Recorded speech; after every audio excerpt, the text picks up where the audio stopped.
Assalamualaikum warahmatullahi wabarakatuh.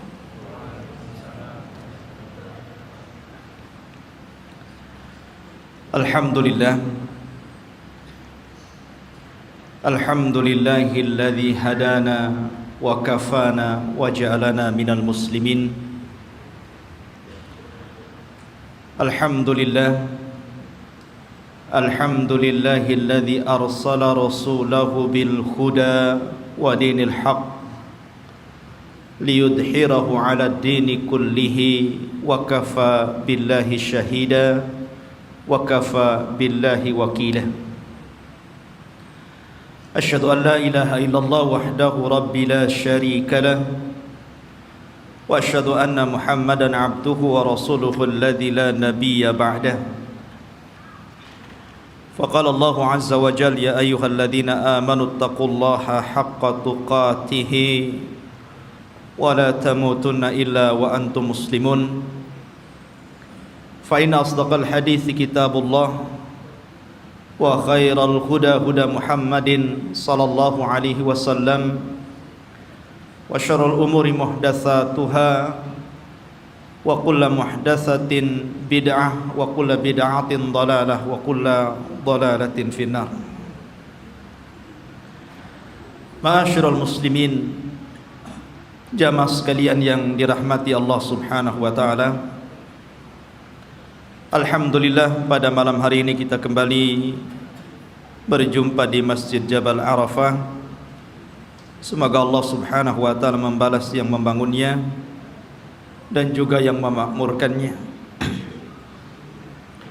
Pembahasan pada malam hari ini sengaja kita angkat tentang sejarah Palestina dan juga sejarah Yahudi yang masuk ke Palestina. Kenapa saya angkat permasalahan ini? Karena belakangan ini kita dihebohkan dengan dunia tentang pernyataan pemimpin Amerika Donald Trump yang hendak memindahkan ibu kota Israel ke Yerusalem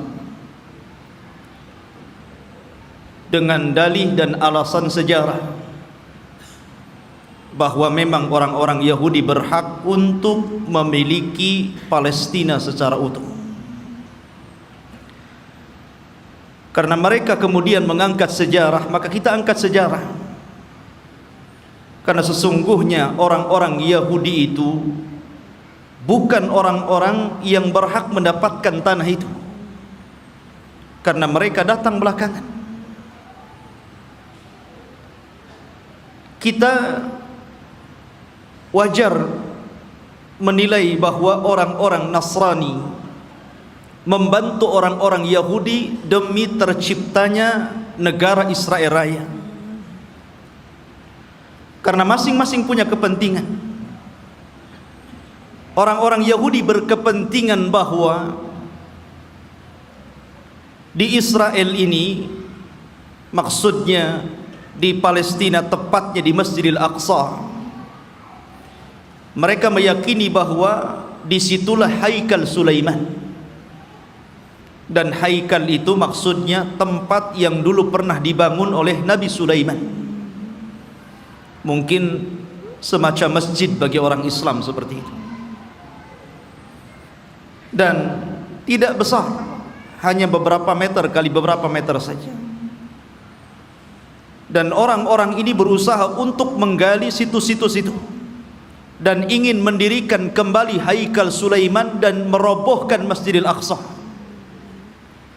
Karena mereka punya keyakinan kalau haikal ini terbangun, maka inilah puncak kejayaan orang-orang Yahudi dan akan menguasai dunia menurut keyakinan mereka. Lalu apa ikut campur tangan orang-orang Nasrani? Kenapa orang-orang Nasrani membantu orang Yahudi? Bukankah ini kepentingan Yahudi? Karena Nasrani juga memiliki kepentingan yang sama. Sama-sama bercita-cita, bermimpi ingin menguasai dunia dengan terbangunnya haikal Sulaiman ini. Karena menurut keyakinan orang-orang Nasrani, apabila haikal Sulaiman ini sudah terbangun, maka Isa bin Maryam akan turun dan akan menguasai dunia dan akan memimpin orang-orang Nasrani. Jadi orang Nasrani ini memanfaatkan orang Yahudi, dan orang Yahudi juga memanfaatkan orang-orang Nasrani. Keyakinan kaum muslimin juga sama. Karena Nabi SAW pernah mengatakan, imaratul baitil maqdis kharabu Yathrib. Kelak bahwa Baitul Maqdis akan menjadi pusat kekuatan kaum muslimin ketika Allah bangkitkan Al-Mahdi Al-Muntadhar Muhammad bin Abdullah, dan akan menguasai dunia. Jadi rupanya tiga agama ini punya kepentingan masing-masing. Yahudi punya kepentingan, Nasrani punya kepentingan, dan tentunya kita kaum muslimin juga punya kepentingan. Sama-sama bermimpi akan menguasai dunia. Tapi bagi umat Islam ini bukan mimpi, tapi ini sebuah kenyataan. Nabi SAW yang bersabda bahwa kelak kekuatan kaum muslimin akan menyatu di Syam, tepatnya di Palestina. Ma'asyiral muslimin rahimani wa rahimakumullah. Maka kita akan angkat sejarah Palestina dan juga sejarah orang-orang Yahudi ini. Sebelum saya angkat sejarah ini, saya ingin menjelaskan tentang fadail Palestina dulu, keutamaan negeri Palestina ini. Negeri Palestina, ikhwan, di situ adalah ada satu kiblat yang dijadikan kiblat pertama dalam Islam. Karena ketika Nabi SAW salat, di awal salat sebelum Allah Subhanahu wa ta'ala memalingkan kiblat, maka kiblatnya Rasul dan para sahabat menuju Baitul Maqdis. Barulah setelah kemudian Nabi SAW berdoa kepada Allah agar kiblat itu dialihkan ke Masjidil Haram. Turunlah ayat, qad nara taqalluba wajhika fis sama falanuwalliyannaka kiblatan tardaha fawalli wajhaka syatral Masjidil Haram. Baru setelah turun ayat ini, maka Nabi SAW kemudian menyuruh seluruh kaum muslimin sejak hari itu, bahkan sampai hari ini, bahkan sampai kiamat dibangkitkan, bahwa kiblat kita telah dirubah dari kiblatnya orang-orang Yahud menjadi kiblat kaum muslimin ke Baitullah Al-Haram. Dari sini menunjukkan bahwa ada sejarah bahwa Baitul Maqdis yang ada di Palestina adalah kiblatnya kaum muslimin. Dan Nabi SAW pernah di-Isra' Mi'rajkan oleh Allah dan sempat salat di Baitul Maqdis, bahkan menjadi imam bagi para nabi. Kemudian ikhwatu fiddin yang dimuliakan Allah Azza wa Jalla, negeri Palestina ini adalah negerinya para nabi dan rasul. Negeri ini adalah negerinya para nabi dan rasul. Negerinya Ibrahim alaihi salatu wassalam, negerinya Ishak, negerinya Ya'qub, negerinya Ismail dilahirkan di situ walaupun kemudian hijrah ke Mekah. Negerinya Daud alaihi salatu wassalam, negerinya Nabi Yusuf, negerinya Sulaiman, negerinya Yahya, dan para nabi banyak diutus di negeri ini. Jadi negeri ini adalah negerinya para nabi. Bahkan sebagian para nabi dikubur di sini, seperti Ibrahim alaihi salatu wassalam dikubur di Khalil, Palestina. Kemudian juga Nabi Yusuf alaihi salatu wassalam dahulu dikubur di Mesir, tapi kemudian jasadnya dibawa ke Palestina dan dikubur di Palestina. Kemudian juga kuburannya Nabi Ishak alaihi salatu wassalam, kuburannya Nabi Ya'qub Nabi Harun, Nabi Musa, seluruh para nabi ini dikubur di Palestina. Jadi ini memang negerinya para nabi, ikhwan. Negeri yang sangat suci, negeri tersuci ketiga setelah Mekah, Madinah, kemudian Syam. Dan Nabi SAW pernah bersabda, tuba lisyam, tuba lisyam, tuba lisyam. Kata Nabi SAW, beruntung orang-orang Syam itu, beruntung orang-orang Syam itu, beruntung orang-orang Syam itu. Kemudian sahabat bertanya, kenapa wahai Rasul? Karena Syam, para malaikat Allah mengepak-ngepakkan sayapnya di atas negeri itu. Dan Palestina bagian daripada negeri Syam. Ma'asyiral muslimin, kita tahu bahwa Masjidil Aqsa adalah memiliki keistimewaan yang sangat besar. Sebagaimana ketika Allah Subhanahu wa taala menyebutkan keistimewaan Masjidil Haram, kemudian Masjidil Nabawi, maka Masjidil Aqsa juga sama. Orang yang salat di situ sebanding dengan orang yang salat 500 kali salat di masjid-masjid yang lainnya. Ini keistimewaan yang sangat besar. Bahkan para nabi, para ulama, orang-orang saleh banyak berziarah ke masjid ini. Negerinya para ulama, negerinya kitab-kitab. Banyak para ulama yang kemudian terlahir di negeri Palestina. Kita tahu bahwa Imam Syafi'i lahir di mana? Di Gaza, Gaza Palestina. Di sana ada Al-Asqalan. Kita kenal dengan Al-Imam Ibnu Hajar Al-Asqalani. Asqalan Palestina. Jadi banyak para ulama dunia, bukan ulama kecil, ulama dunia, itu lahir di Palestina. Bahkan Nabi SAW melarang tidak boleh safar dalam rangka ibadah kecuali di 3 tempat: Masjidil Haram, Masjid Nabawi, dan Masjidil Aqsa. Kata Rasul, la tushaddur rihal illa ila thalathati masajid. Tidak boleh kalian melakukan safar dalam rangka ibadah kecuali di 3 masjid ini. Salah satunya Masjidil Aqsa. Bahkan Nabi SAW pernah berdoa, Allahumma barik lana fi syamina wa barik lana fi yamanina. Ya Allah, berkahi negeri Syam kami. Ya Allah, berkahi negeri Yaman kami. Di sini Rasul mendahulukan Syam kemudian Yaman, menunjukkan bahwa Syam lebih utama dibandingkan Yaman. Ini menunjukkan bahwa Syam negeri yang penuh berkah, Rasul yang mendoakan.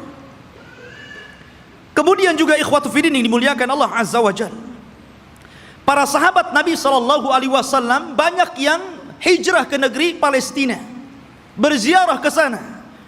Di antaranya adalah Umar ibn al-Khattab radhiyallahu an, Abu Ubaidah Amir ibn al-Jarrah, kemudian juga Safiyah istri Nabi, Safiyah bintu Huyai, kemudian juga Mu'ad ibn Jabal, Abdullah ibn Umar, Salman al-Farisi, Abu Dhar al-Ghifari, kemudian Abu Hurairah radhiyallahu an, Bilal ibn Rabah, Amr ibn As, Muawiyah bin Abi Sufyan, dan banyak lagi para sahabat Rasul yang mereka hijrah dan berziarah ke negeri Palestina ini. Artinya ini negeri para sahabat Rasul, bukan hanya negeri para nabi dan rasul, dan juga negeri para sahabat, negeri para ulama, negeri kitab-kitab ahli sunnah wal jamaah. Jadi memang luar biasa. Bahkan negeri ini kelak akan menjadi berkumpulnya seluruh manusia, karena negeri ini disebut mahsyar. Di antara tanda-tanda kiamat, akan muncul api dari Hadraul Maut, kemudian akan menggiring manusia dan mengumpulkan di Syam. Saat itulah kiamat dibangkitkan. Ma'asyiral muslimin, dan banyak lagi kalau kita bercerita tentang keutamaan Palestina. Lalu sejarahnya, kapan negeri ini memiliki penduduk dan manusia? Apakah orang-orang Yahudi yang mengklaim bahwa mereka adalah memiliki tanah Palestina dan sekitarnya, ataukah siapa? Disebutkan ikhwatu fiddin dalam sejarah, baik sejarah yang dicatat oleh para ulama Islam ataupun sejarah yang dicatat Barat. Bahkan sejarah ini juga tertera dalam perjanjian lama Taurat, bahwa dahulu yang menghuni negeri tersebut bukan Yahudi. Yahudi itu jauh datang belakangan. Ya. Bagaimana mungkin kemudian Yahudi mengklaim bahwa itu adalah tanah mereka? Mereka datang belakangan. Mereka adalah umat yang terusir dari Mesir. Orang-orang Yahudi hidup di Mesir dari Bani Israel. Kemudian dibawa hijrah oleh siapa? Musa. Nabi Musa alaihi salatu wassalam yang membawa Bani Israel sampai ke Palestina. Jadi mereka itu datang belakangan. Lalu siapa yang pertama kali? Menurut situs sejarah ada yang mengatakan bahwa orang-orang yang menempati negeri itu adalah satu kabilah yang bernama Kan'aniyun. Kan'aniyun ini kabilah keturunan dari Syam ibn Nuh alaihi salatu wassalam. Artinya ini kabilah dari Jazirah Arab. Jadi orang Arab yang pertama kali memiliki tanah itu. Ya. Jadi dahulu ketika terjadi terjadi paceklik yang luar biasa di Jazirah Arab, sehingga banyak kelaparan dan meninggal, maka kemudian mereka mencari tanah untuk hidup, karena mereka sudah tidak bisa hidup lagi di Jazirah Arab. Maka mereka pun berhijrah sampailah ke negeri yang hari ini disebut dengan Palestina. Jadi mereka adalah kabilah Kan'aniyun. Kabilah Kan'aniyun, kabilah dari Arab. Dan mereka memiliki beberapa kabilah. Ada namanya kabilah Amuriyun. Kabilah Amuriyun ini kabilah yang hidup di lembah-lembah di Palestina. Kemudian ada kabilah namanya Yaguthiyun, dan mereka hidup di negeri di sekitar Al-Quds yang kita kenal dengan Masjidil Aqsa, Baitul Maqdis. Kemudian adapun Kan'aniyun, maka mereka hidup di satu daerah yang bernama Arihah, dan Arihah adalah kota tertua di dunia. Belum ada kota di zaman itu kecuali Arihah. Makanya Arihah itu kota tertua di dunia, belum ada kota kecuali ini. Lah hiduplah kabilah namanya Kan'aniyun. Ma'asyiral muslimin rahimani wa rahimakumullah. Lalu kenapa muncul kalimat Palestina?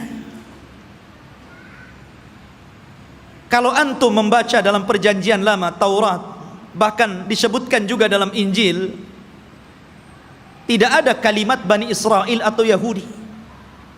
Ya. Yang ada adalah kabilah Kan'aniyun. Itu mereka mengakui dan tercantum dalam kitab-kitab mereka. Nggak ada Bani Israel, nggak ada Yahudi, apalagi Yahudi datang belakangan gitu kan dibandingkan Bani Israel. Munculnya kabilah ini, kita tahu bahwa Palestina itu berdekatan dengan Mesir, karena dipisah dengan Sohra, hanya dipisah dengan padang pasir yang luas. Jadi antara Mesir dan Palestina itu berdekatan. Ya, di situ ada jalur Gaza namanya. Itu pemisah antara Palestina dan Mesir gitu kan. Lah, ada satu kelompok yang kemudian ketika itu menyerbu Mesir, yang kemudian akhirnya terjadilah kesepakatan, karena waktu itu antara Palestina dan Mesir menyatu, bukan beda negara kayak sekarang, tidak, menjadi satu. Sehingga kemudian ketika kelompok yang menyerang Mesir ini kemudian berdamai, maka mereka pun meminta daerah yang disebut dengan Al-Falas, yang kemudian belakangan disebut Palestina, dan sekarang kita kenal dengan Palestina. Dari situlah ikhwatu fiddin bahwa kabilah yang menyerbu ini akhirnya menetap di sebuah tempat namanya Falas. Lah sebelumnya sudah ada orang-orang Arab yang tinggal di situ. Ya. Sehingga kemudian akhirnya karena berlalunya zaman, berlalunya masa, berkembangnya mereka, akhirnya saling menikah sesama mereka. Antara Yaghuthiyun, Amuriyun, kemudian juga Kan'aniyun.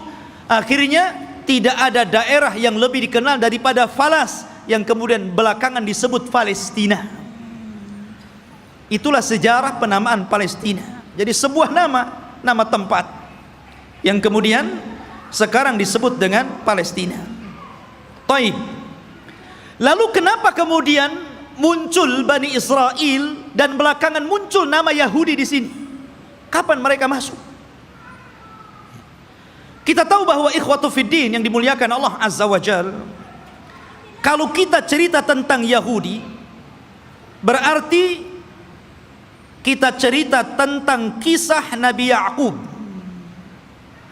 Nabi Ya'qub alaihi salatu wassalam dan anak keturunannya.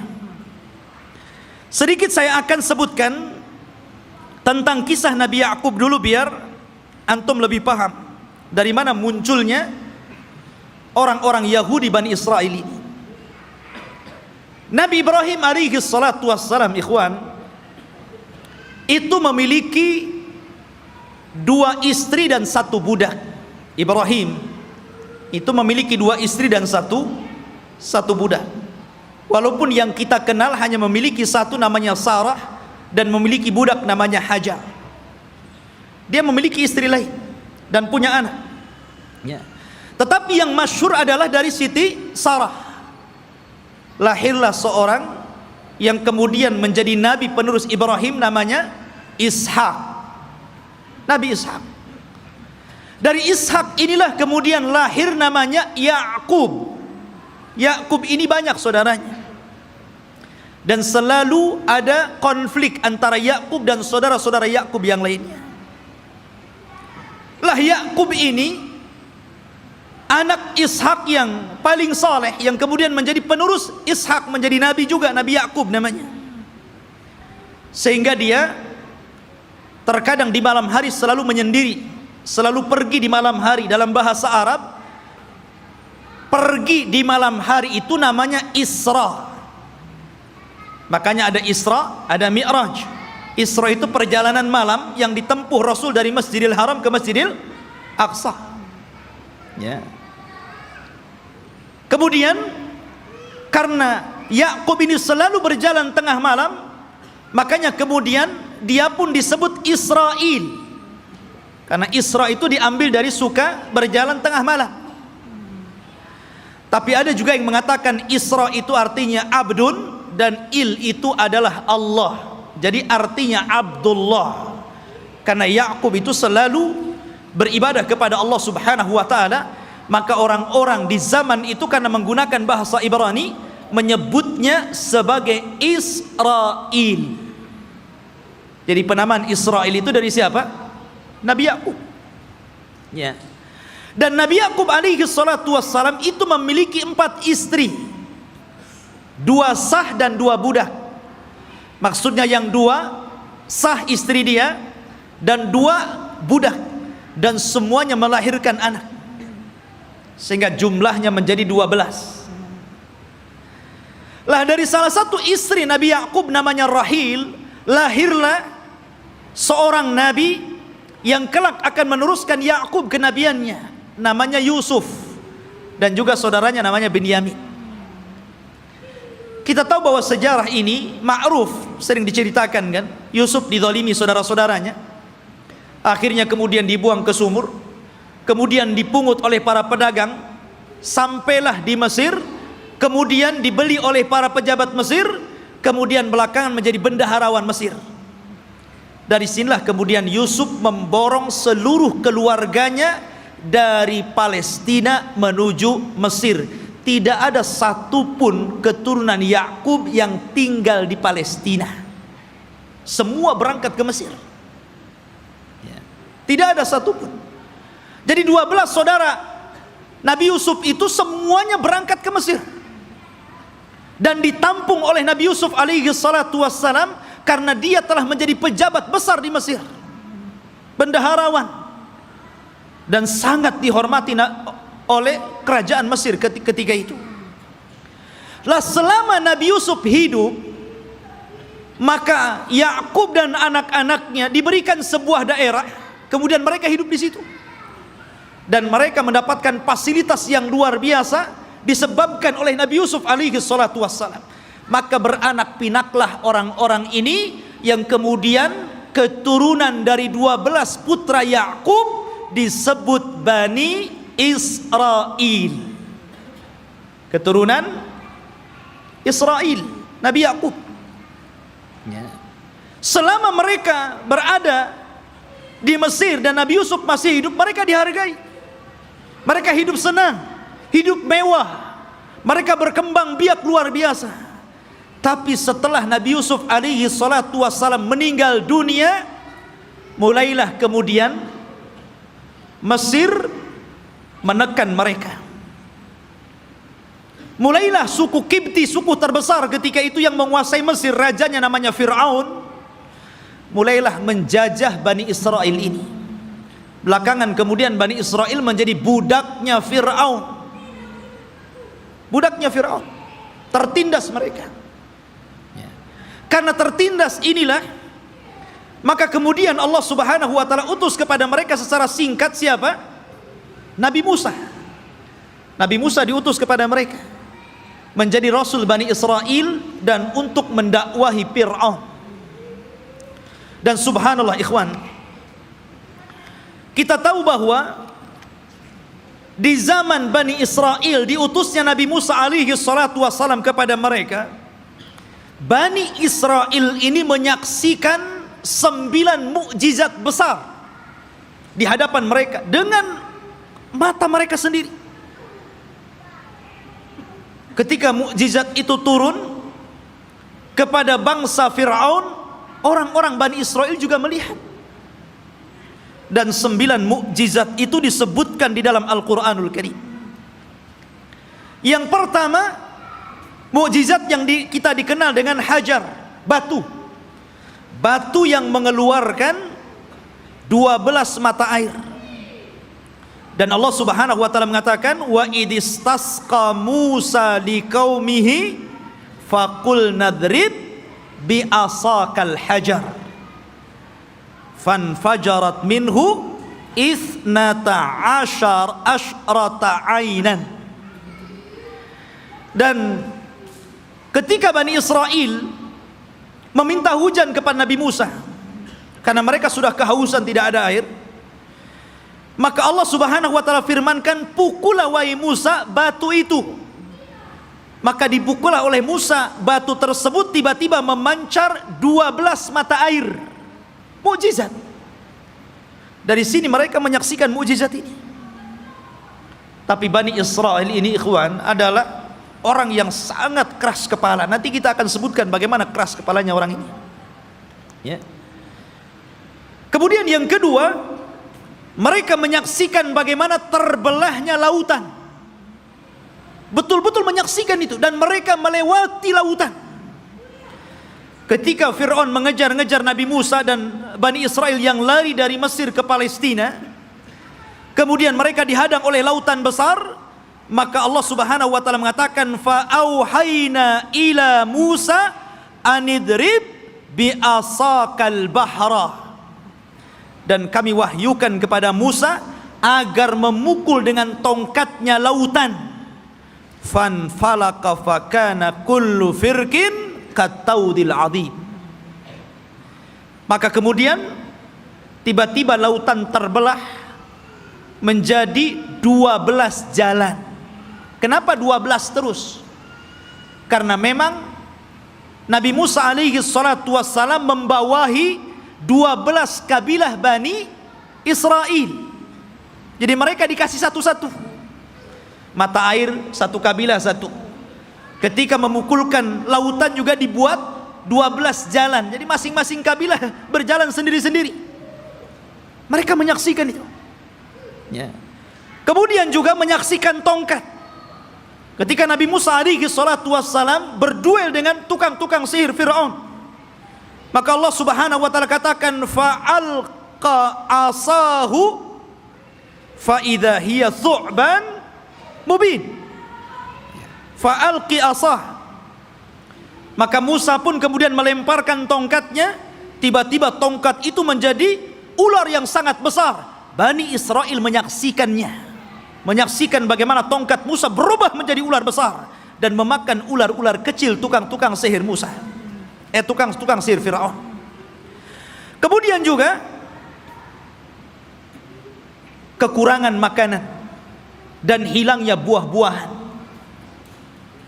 sehingga Fir'aun dan juga kabilah-kabilah Fir'aun dari kalangan Kibti, mereka merasa kelaparan, susah cari buah-buahan. Allah Subhanahu wa taala berfirman, "Walaqad aqadna ala fir'auna bisinin wa naqsim minats thamarati la'allahum yadhakkarun." Dan ingatlah ketika kami memberikan hukuman kepada keluarga Fir'aun dan juga para pengikutnya dengan kekeringan yang berkepanjangan dan kurangnya buah-buahan, agar mereka mau kembali ke jalan yang benar. Dan Bani Israel menyaksikan ketika orang-orang Fir'aun kelaparan, mereka justru kekenyangan. Ini mukjizat. Ya. Kemudian juga tufan, angin yang sangat besar, yang kemudian banyak membunuh, menghancurkan tembok-tembok dan juga rumah-rumah. Allah katakan fa arsalna alaihim tufan. Allah kirim kepada mereka tufan, angin yang sangat besar. Kemudian juga al-jarad, di mana-mana belalang. Belalang di mana-mana, ikhwan. Di rumah-rumah, di dapur-dapur, bahkan di tempat tidur, belalang di mana-mana. Kemudian juga kumal kutu dan juga dafadi', katak dan kodok, di mana-mana ada kodok. Kemudian juga darah, di mana seluruh air bersih menjadi merah dan berdarah. Dan ini disaksikan Bani Israel dan juga orang-orang Fir'aun.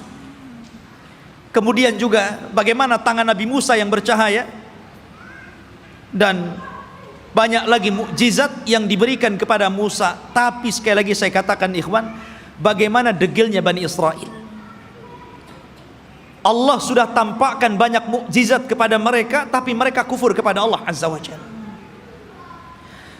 Kita perhatikan ketika Nabi Musa alaihi salatu wasallam berhasil menyeberangkan Bani Israel sehingga mereka mampu melewati lautan, dan Allah tenggelamkan Fir'aun di Laut Merah. Mulailah kemudian ketika mereka melewati satu kabilah, dan kabilah itu menyembah berhala, tiba-tiba satu di antara mereka datang kepada Musa dan mengatakan, ij'al lana ilahan kama lahum alihah.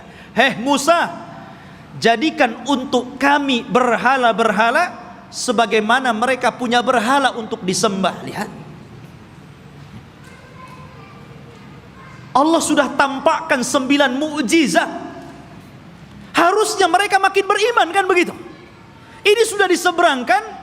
Lihat ada orang nyembah berhala, minta pula berhala. Bani Israel, ikhwan. Inilah wataknya orang-orang Yahudi.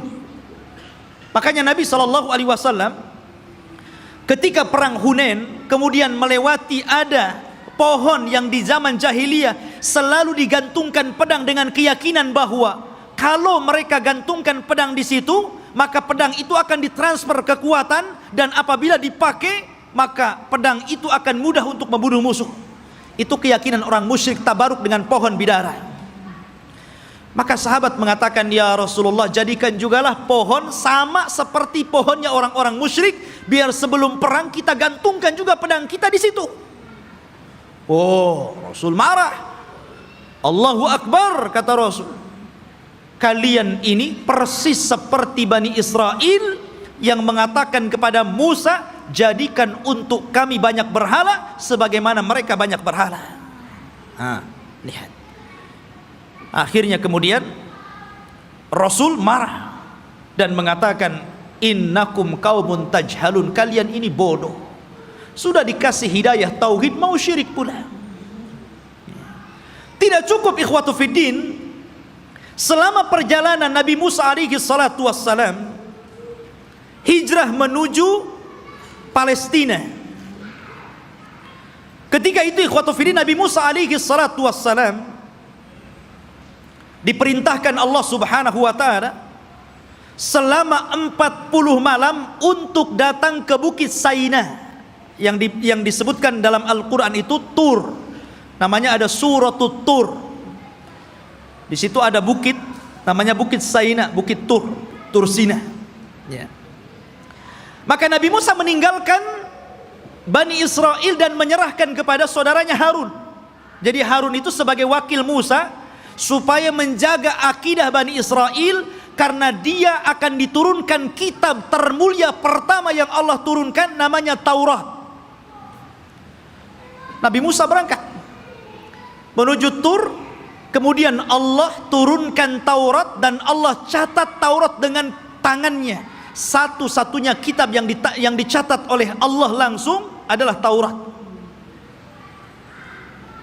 Maka Musa pun kemudian membawa Taurat itu pulang. Sesampainya di Bani Israel, marah Musa. Kenapa? Rupanya Bani Israel yang dulu menyembah Allah, tiba-tiba mereka berubah menjadi penyembah patung sapi, namanya Samiri. Bayangkan, ditinggal 40 hari bisa kufur. Padahal mereka sudah melihat 9 mukjizat besar. Bani Israel lihat. Ya. Mereka sudah melihat 9 mukjizat. Hanya ditinggal 40 hari oleh Nabi Musa bisa kafir. Menyembah Samiri, patung sapi. Maka kemudian Nabi Musa marah kepada siapa? Kepada Harun. Sampai disebutkan di dalam Al-Quran, Nabi Musa marah, kemudian mengambil rambutnya Harun dan memegang janggutnya seperti ini, kemudian tarik ke depan. Kalau antum nggak ada janggutnya susah lah. Pegang kepala, pegang janggut, kemudian ditarik sama Musa. Maka Nabi Harun mengatakan, ya bena la ta'khud bilihyati wa bira'si. Wahai anak saudara, maksudnya saudara kandung, jangan kau ambil kepala dan janggutku. Kemudian, innal qauma istad'afuni wa kanu yaqtulunani. Sesungguhnya Bani Israel itu tidak menganggap aku, bahkan mereka mau membunuhku. Bayangkan. Ya.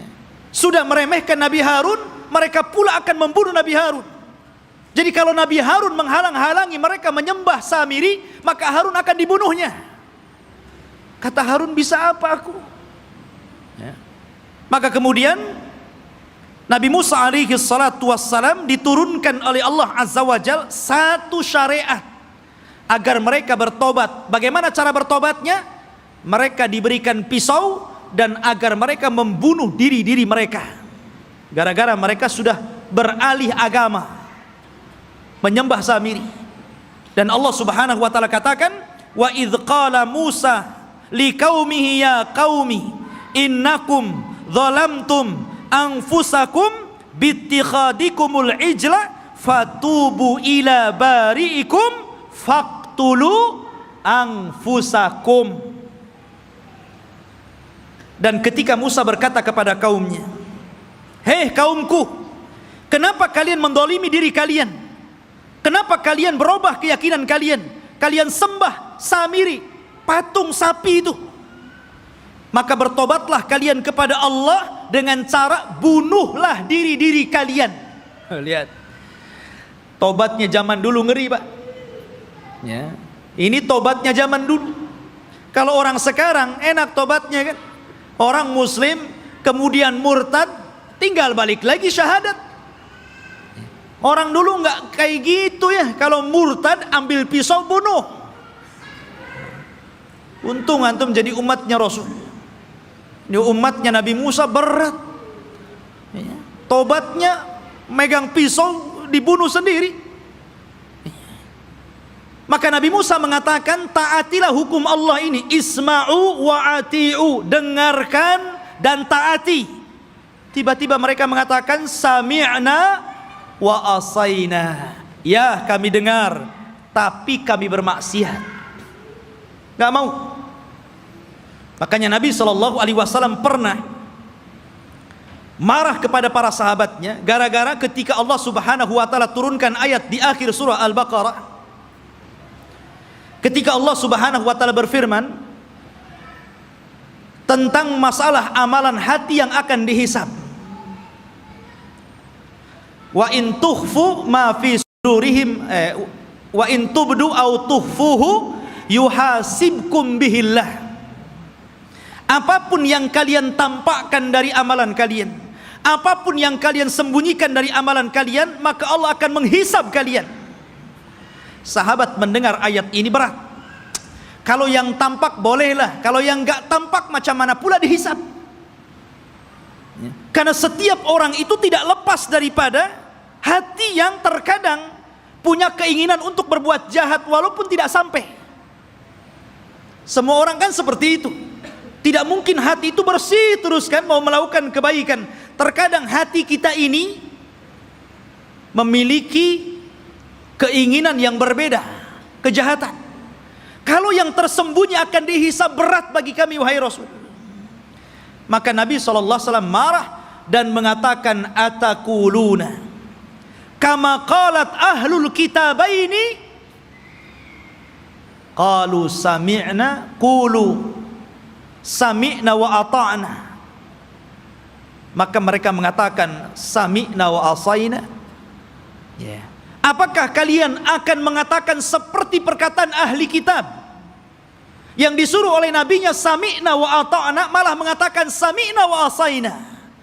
Katakan sami'na wa ata'na. Maka sahabat pun kemudian akhirnya mengatakan sami'na wa ata'na. Dari situlah kemudian mereka mendapatkan keringanan. Maka turunlah ayat la yukallifullahu nafsan illa wus'aha. Allah tidak akan membebankan kecuali yang kalian mampu melakukannya. Turun keringanan setelah mengatakan sami'na wa ata'na ini. Lah orang-orang Bani Israel ini bukannya sami'na wa ata'na tapi sami'na wa asaina. Marah Nabi Musa karena mereka tidak mau bertobat dengan cara membunuh diri-diri mereka. Akhirnya Nabi Musa alaihi salatu wassalam berdoa kepada Allah agar bukit Tur itu diangkat. Kemudian berada di atas kepala mereka. Mau tobat atau mau dibanting di bukit Tur ini. Coba. Bukit Tur diangkat dan mereka ada di bawahnya. Dan Allah katakan wa idna taqnal jabala fawqahum ka'annahu dhullatun wa dhannu annahu waqi'un bihim khudhu ma atainakum biquwwah wadhkuru ma fihi la'allakum tattaqun. Allah gambarkan ini. Dan ketika kami angkat gunung Tur itu, kemudian seolah-olah gunung itu akan menimpa mereka. Kemudian mereka diingatkan dengan nikmat Allah. Diingatkan bagaimana mereka dulu diperbudak oleh Fir'aun, kemudian diselamatkan oleh Musa, kemudian diberikan nikmat yang banyak. Kalian masih kufur? Barulah ketika bukit akan dibantingkan kepada mereka, barulah mereka mengambil pisau dan membunuh mereka. Oh, jadi mereka melaksanakan itu kalau di bawah ancaman. Itulah Bani Israel, Yahudi itu. Ma'asyiral muslimin rahimani wa rahimakumullah. Belum sampai di situ. Ketika sebagian mereka melihat bagaimana saudara-saudara mereka harus membunuh diri-diri mereka karena mereka telah berpindah keyakinan menyembah Samiri. Rupanya yang melihat kejadian itu juga tidak mau bertobat, tetap juga kufur. Suatu ketika mereka meminta kepada Nabi Musa alaihi salatu wassalam untuk diturunkan maidatan minas sama, makanan tetapi langsung yang membuat Allah dan diturunkan dari langit. Anda bisa bayangkan coba, minta makanan tapi diturunkan dari langit. Apakah kemudian keinginan mereka ditolak? Tidak, keinginan mereka dikabulkan. Subhanallah. Akhirnya diturunkan makanan namanya manna wassalwa. Manna, diturunkan makanan itu jatuh dari langit, kemudian bergantungan di pohon-pohon. Maka mereka tinggal naik, tinggal diambil makanan itu. Kemudian salwa, sejenis daging burung, enak makanannya. Gimana enggak enak, langsung dari langit makanannya. Ya. Subhanallah. Akhirnya ikhwatu fiddin, mereka bosan. Asik makan itu saja, bosan akhirnya. Ya. Kemudian akhirnya karena bosan, maka mereka meminta kepada Nabi Musa alaihi salatu wassalam, ingin sayur mayur. Bosan dengan ini katanya. Saya ingin sayuran, ada bawang merah, ada bawang putih. Bayangkan. Ya. Sehingga mereka mengatakan, wa id qultum ya Musa lan nasbiru ala ta'amin wahid. Dan ketika kalian berkata kepada Nabi Musa, "Hei Musa, kami tidak sabar dengan satu makanan ini saja. Saya minta makanan yang lain." Ya. Akhirnya mereka meminta kepada Nabi Musa itu sayur mayur, mimbakliha wa kithaiha wa fumiha wa adasiha wa basaliha. Ya Allah, dikasih makanan enak, mau makanan yang enggak enak. Maka Allah Subhanahu wa taala mengatakan, ya, atastabdiluna alladhi huwa adna billadhi huwa khair, ihbitu misra. Kenapa kalian memilih makanan yang enggak enak dan membuang makanan yang enak? Kalau hanya ingin sayur mayur, bawang-bawangan, sana ke Mesir. Antum tinggal pergi ke kota, beli ada. Kenapa mesti harus kemudian diturunkan dari langit? Degilnya Bani Israel, ikhwan. Ya, sudah Allah Subhanahu wa taala utamakan mereka, tetap saja mereka kufur kepada Allah Subhanahu wa taala. Bahkan suatu ketika ikhwatu fiddin, ini masih di tengah perjalanan hijrah mereka sampai ke Palestina ini, di sepanjang jalan mereka itu diperlihatkan mukjizat yang banyak. Akhirnya suatu ketika ada salah seorang terbunuh. Kemudian Allah Subhanahu wa taala mewahyukan kepada Nabi Musa agar memotong seekor sapi betina. Kemudian dipukulkan dagingnya kepada orang yang mati, maka dia akan hidup sesaat dan akan menyebut siapa pembunuhnya. Tapi orang Bani Israel ini tidak mau melaksanakan dan mengira itu adalah olok-olokan dari Musa. Gimana Musa ini? Kita ini mencari siapa yang membunuh orang ini. Kenapa disuruh menyembelih seekor sapi? Apa kaitan pembunuhan dengan seekor sapi? Maka Musa mengatakan, sudah, lakukan saja. Kalau mereka melakukan, selesai sebenarnya. Tapi mereka mengatakan, sapinya seperti apa? Warnanya kayak apa? Kemudian sapi ini sudah dibajak atau belum? Coba nyari yang susah. Ya. Akhirnya kemudian disifatkan tuh oleh Allah Subhanahu wa taala bagaimana sapinya. Sapinya safraun faqi'ul launuha tasurrun nadirin. Warnanya harus kuning mengkilat, yang kalau orang lihat itu senang. Kan belum tentu ada orang senang, ini harus senang kalau orang-orang melihat. Susah juga kan? Ya. Awanun baina dzalik, harus nggak boleh tua, nggak boleh muda. Ya. La dalulun fihi wala, dan tidak juga pernah dipekerjakan, artinya tidak pernah dijadikan untuk membajak sawah dan kebun. Pokoknya sulit. Makanya Allah mengatakan, hampir-hampir mereka tidak mendapatkan sapi itu. Bukan tidak ada sapinya, ada sapinya.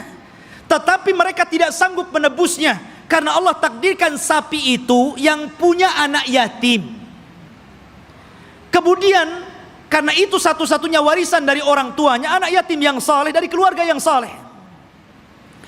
Maka malaikat menjelma manusia, ngomong sama anak yatim itu, nak, nanti sebentar lagi ada orang yang akan menawar sapimu. Jangan kau kasih kecuali kau jual dengan seberat emas seberat sapimu. Gimana kan coba? Ngumpulkan emas seberat sapi itu gimana itu? Ya. Akhirnya kemudian karena memang itulah syaratnya gitu kan, harus membeli sapi dengan seberat emas sebesar sapi, ya terpaksa orang-orang mengumpulkan apa yang diminta anak itu. Kaya anak ini kan gitu. Ya, coba. Seperti itu ta'annutnya orang-orang Bani Israel.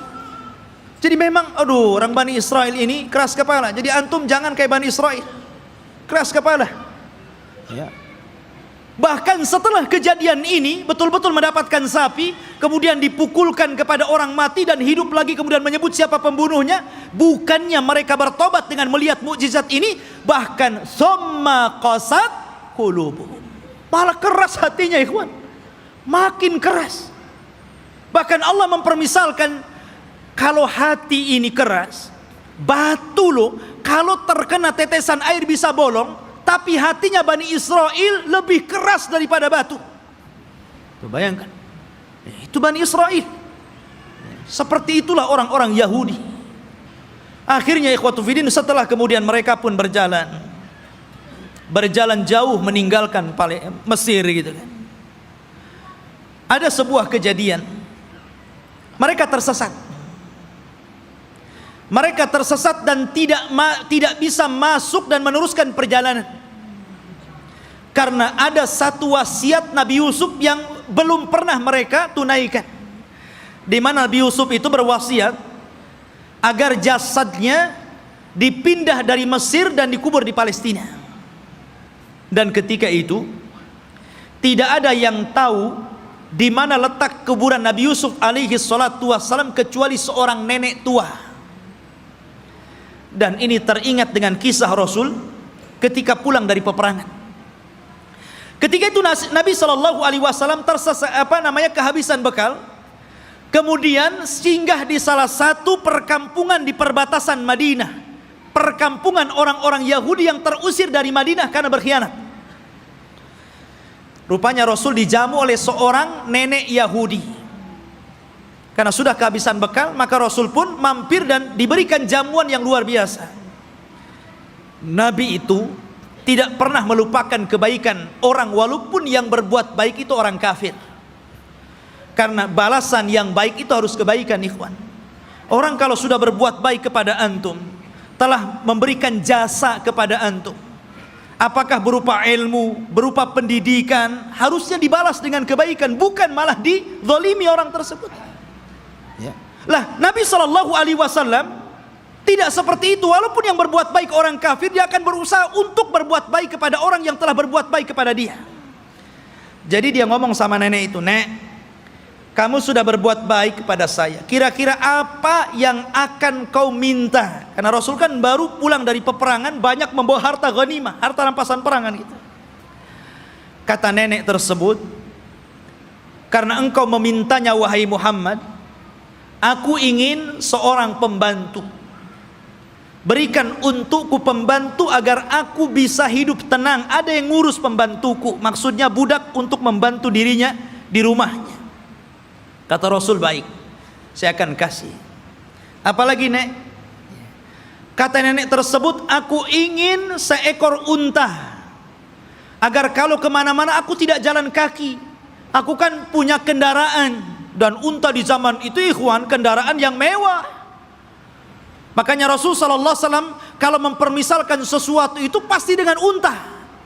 Kata Rasul kepada Ali, "Wahai Ali, kalau lantaran lisanmu ada satu orang dapat hidayah, lebih baik daripada unta merah." Karena unta merah itu kendaraan yang termahal. Sebutkan kendaraan hari ini termahal berapa miliar harganya, triliun begitu kan. Itulah unta merah.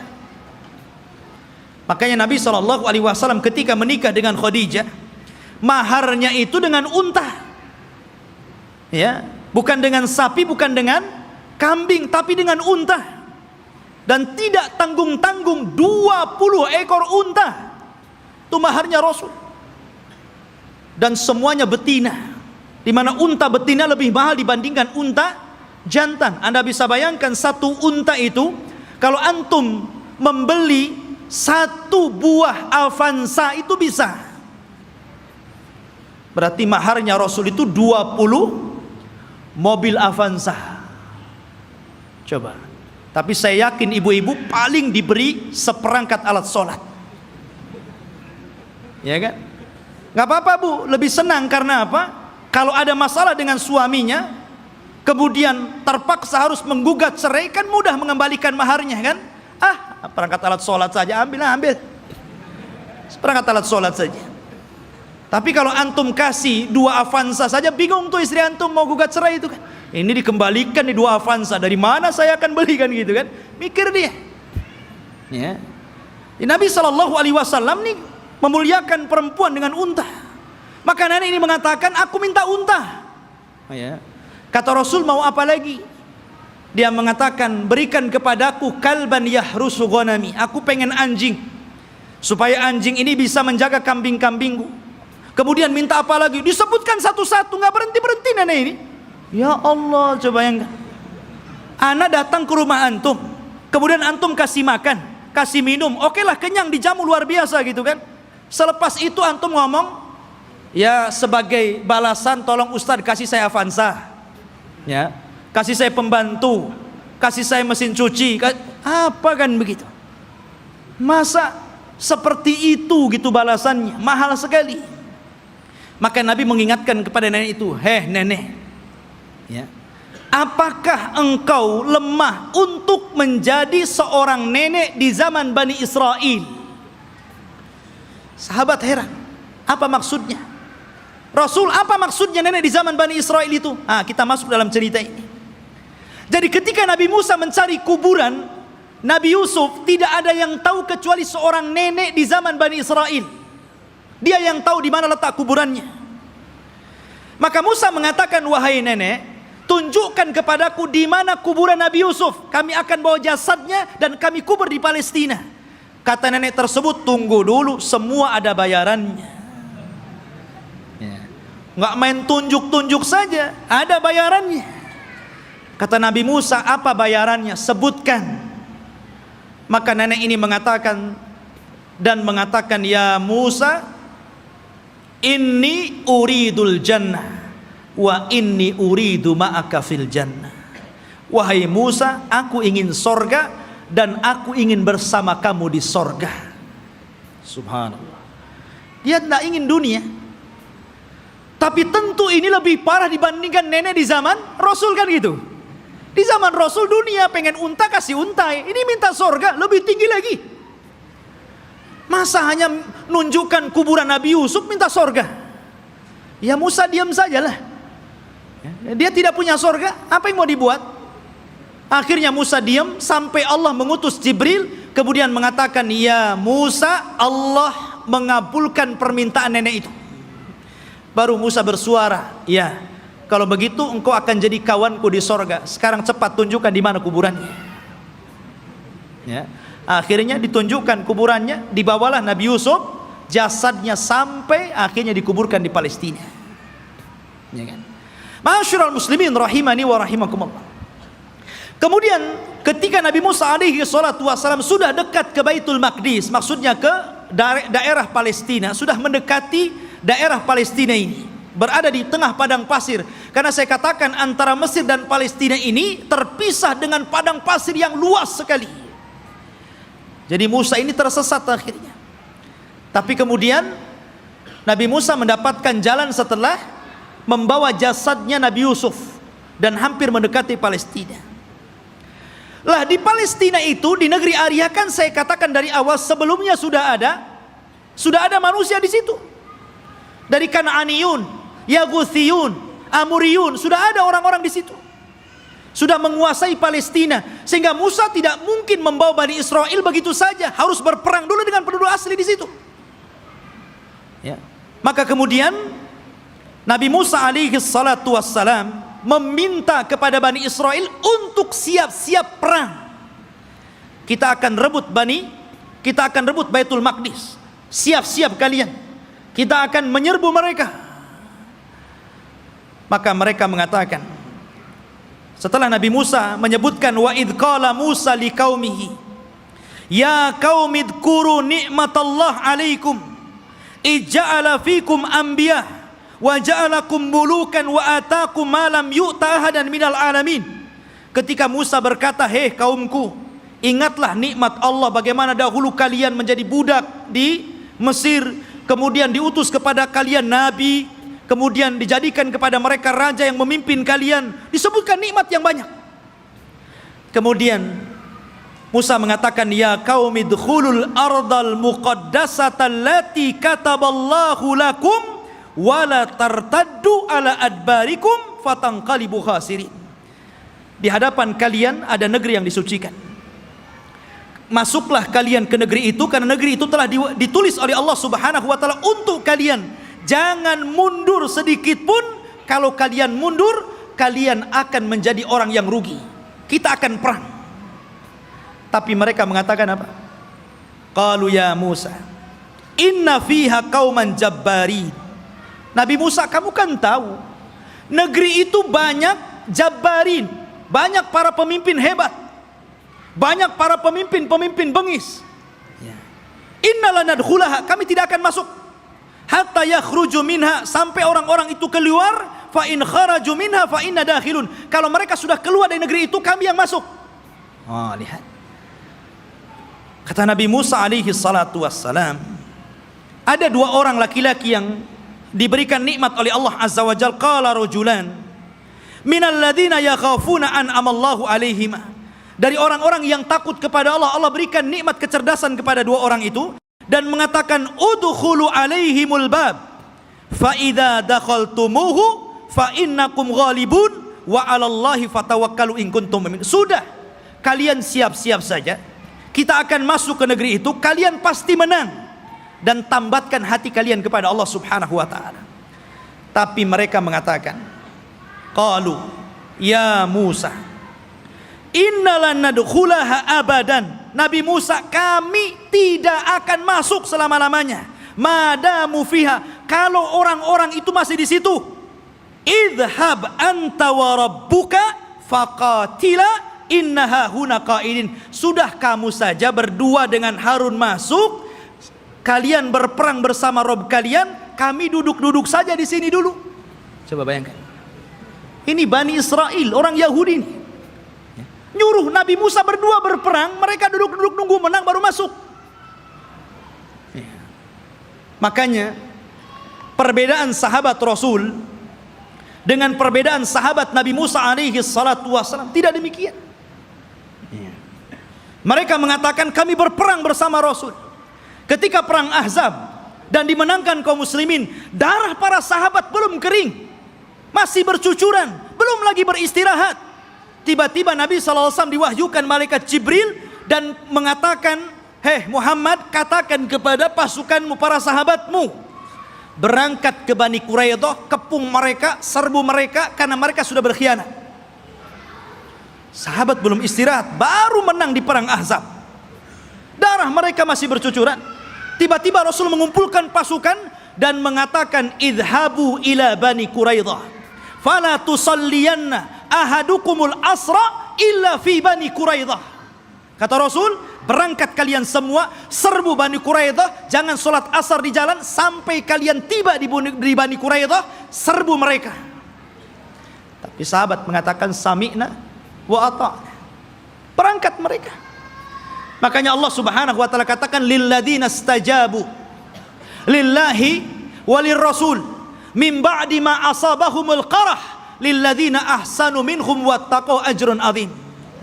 Bagi orang-orang yang mereka memenuhi panggilan Allah dan Rasulnya, setelah mereka ditimpa luka-luka peperangan, mereka mendapatkan pahala yang besar jika mereka berbuat baik dan bertakwa terus kepada Allah Subhanahu wa ta'ala. Itulah sikap para sahabat, berbeda dengan sahabatnya Nabi Musa.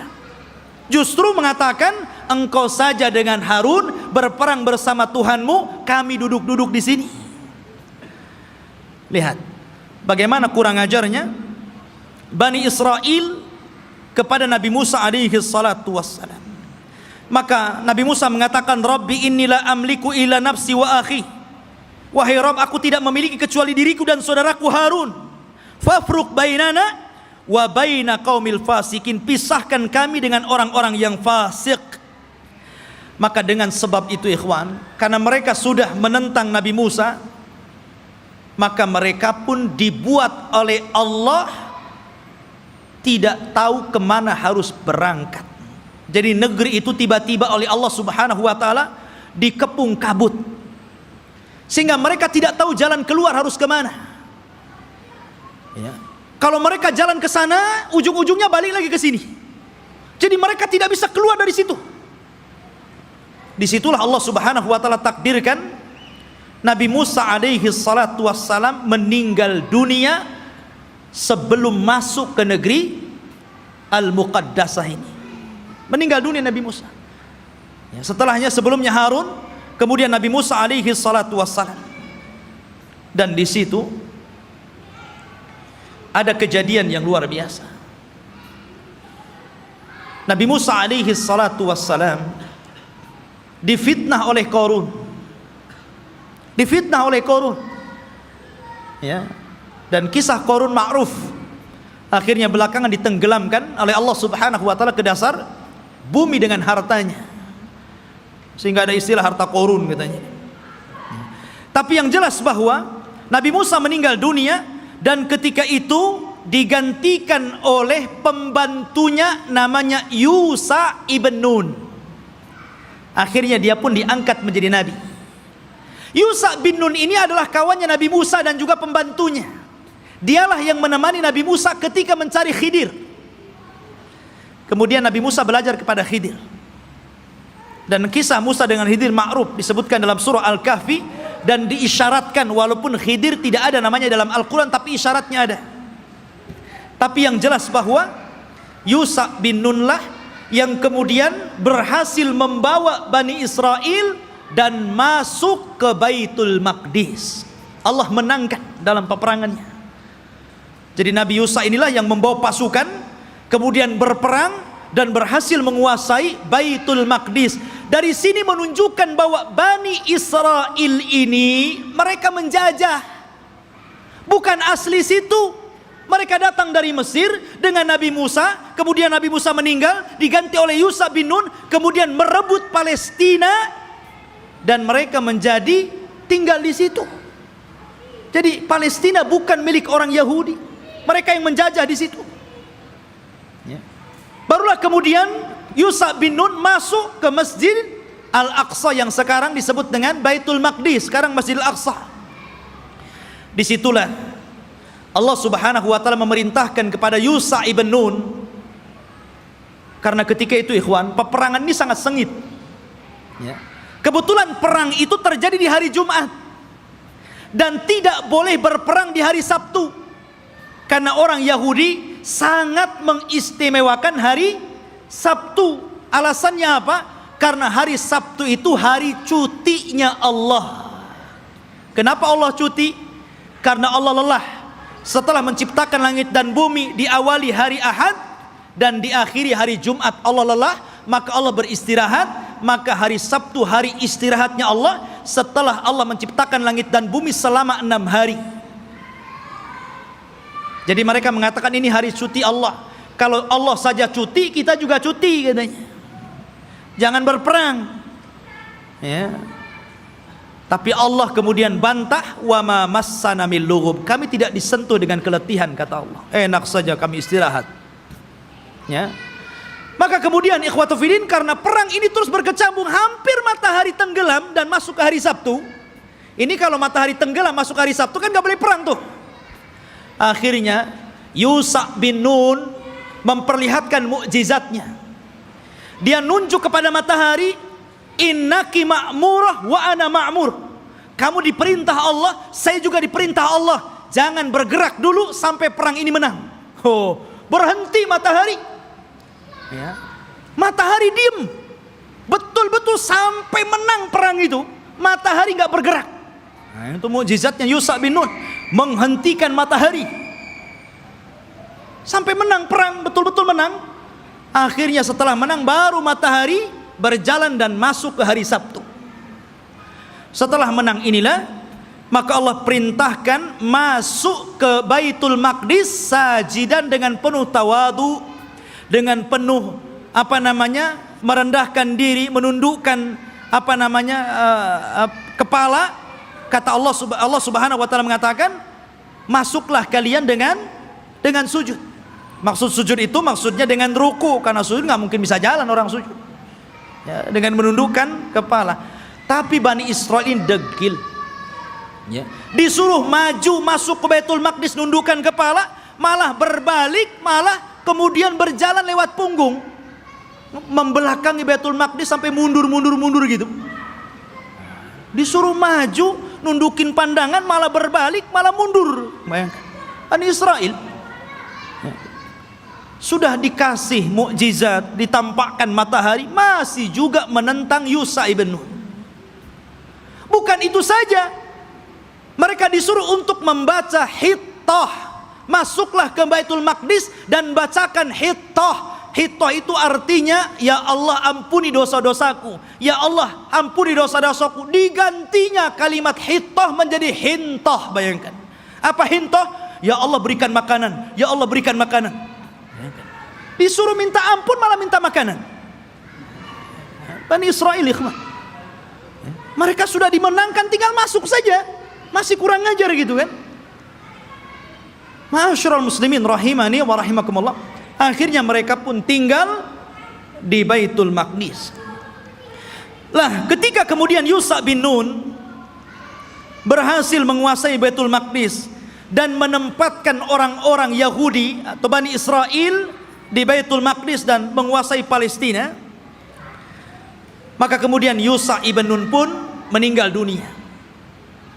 Ketika Yusha ibn Nun meninggal dunia, maka di sini ikhwatu fiddin yang dimuliakan Allah Azza wa Jalla, ketika itu Bani Israel memiliki beberapa hukum. Pertama, mereka dipimpin oleh para nabi. Jadi ketika Yusha bin Nun meninggal, ada nabi. Kemudian nabi ini meninggal, muncul lagi nabi. Nabi ini meninggal, muncul lagi nabi. Bahkan ada satu tempat itu nabinya 3, rasulnya 3. Diutus banyak para nabi, ribuan para nabi diutus. Ketika itu yang memimpin para nabi.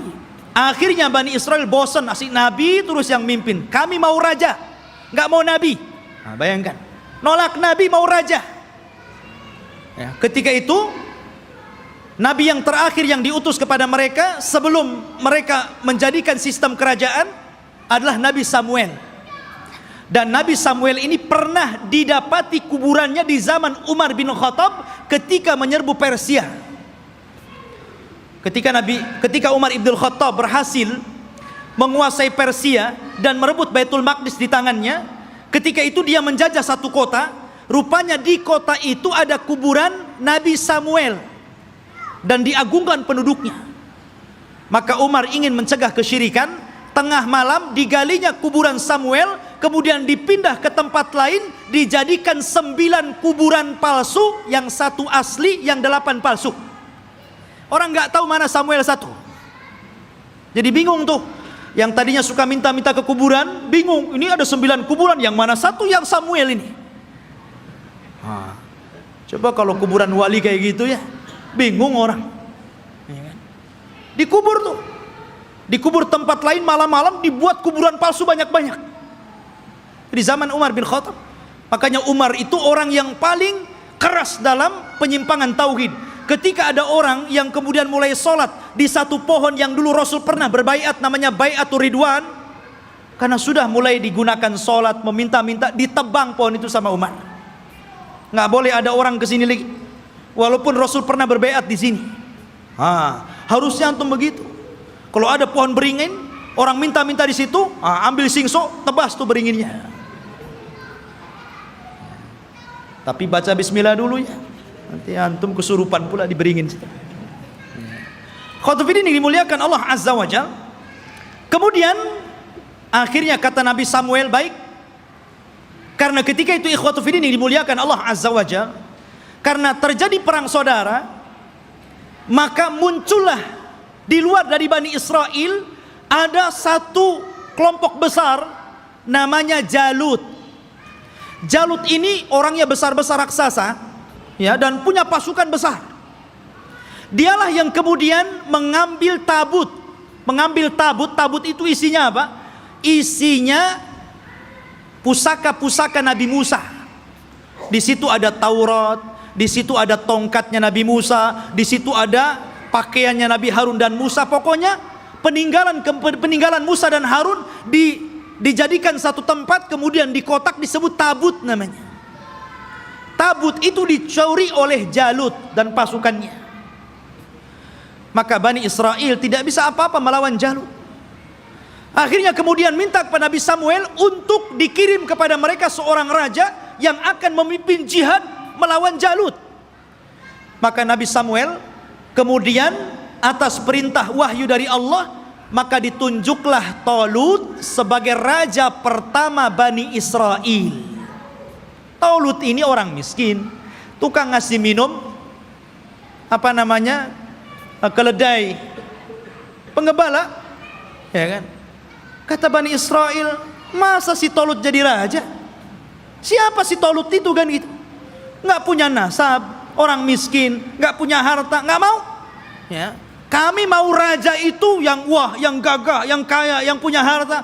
Si Talut pula jadi raja, nggak mau. Ya kan? Akhirnya kemudian Allah Subhanahu wa taala tunjukkan kehebatan Talut ini. Diutusnya malaikat, kemudian malaikat ini mengambil tabut yang ada di Jalut, kemudian diserahkan kepada Talut, menunjukkan bahwa sekarang Talut sudah punya tabut.